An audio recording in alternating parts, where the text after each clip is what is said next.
এদের একটাই দাবি, এরা চাচ্ছে যেন অটোরিক্সা চলে, অটোরিক্সা দ্বারা মানুষের উপকার হয়, মানুষের অনুপকার। যেখানে 100 টাকা ভাড়া সেখানে অটোরিক্সায় 60 টাকা 70 টাকা যাওয়া যায়, এ দ্বারাও জনগণের উপকার হয়। এবং অটোচালিত রিক্সা যদি চলে তবে সর্বমানুষের উপকার। মানুষে বলছে যে অটোরিক্সা চলবে, কিন্তু এই হাইকোর্টের নির্দেশ পেয়ে রাস্তায় অটোরিক্সা ভাঙচুর, রাস্তায় মানুষের অটো ড্রাইভারকে মারধর, অটোরিক্সার উপরে হামলা, এই সমস্ত থেকে যেন বিরত রাখে এবং অটোরিক্সাদের যেন সুন্দরভাবে চলতে পারে। চালাবো না।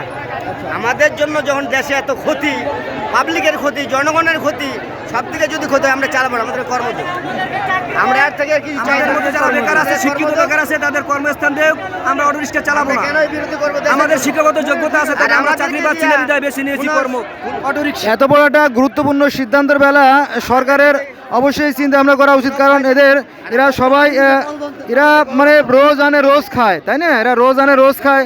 এ লোকটার সংসার কিভাবে চলবে, এর বাচ্চা কাচ্চা কিভাবে খাবে, স্কুলের বেতন কিভাবে চলবে, তাই না? তো তারপরে চিকিৎসার ব্যয়, ওষুধ কীভাবে কিনবে, এই সমস্ত বিষয় নিয়ে চিন্তা ভাবনা করা উচিত আর কি। হ্যাঁ, এদের একটা নির্দিষ্ট সময় দেওয়া দরকার, অথবা এদেরকে মানে একটা বিকল্প কর্ম দিতে হবে, কারণ ওরা তো বাঁচতে হবে, ওরা তো মানুষ, ওদের তো অধিকার আছে, তাই না? এভাবে কারো পেটে লাথি দেওয়াটা খুবই জঘন্যতম অপরাধ। আমাদের কোনো বিরোধী দল আমাদেরকে নিয়ে কেউ গুলি চালাক, আমাদের কান্দে রেখে গুলি চালাক কোনো বিরোধী দল আমরা তা চাই না। তাই আমাদের সরকার যে আছে বর্তমানে, উনি যেন আমাদের সেই খোঁজখবরটা রাখে। আমাদের কান্দে রাখি কেউ বিরোধী দল কোনো গুলি চালাক, কোনো ফায়দা আমরা চাই না। মারামারি শুরু হয়ে গেছে অলরেডি, এখানে মারামারি শুরু হয়ে গেছে নিজেরা।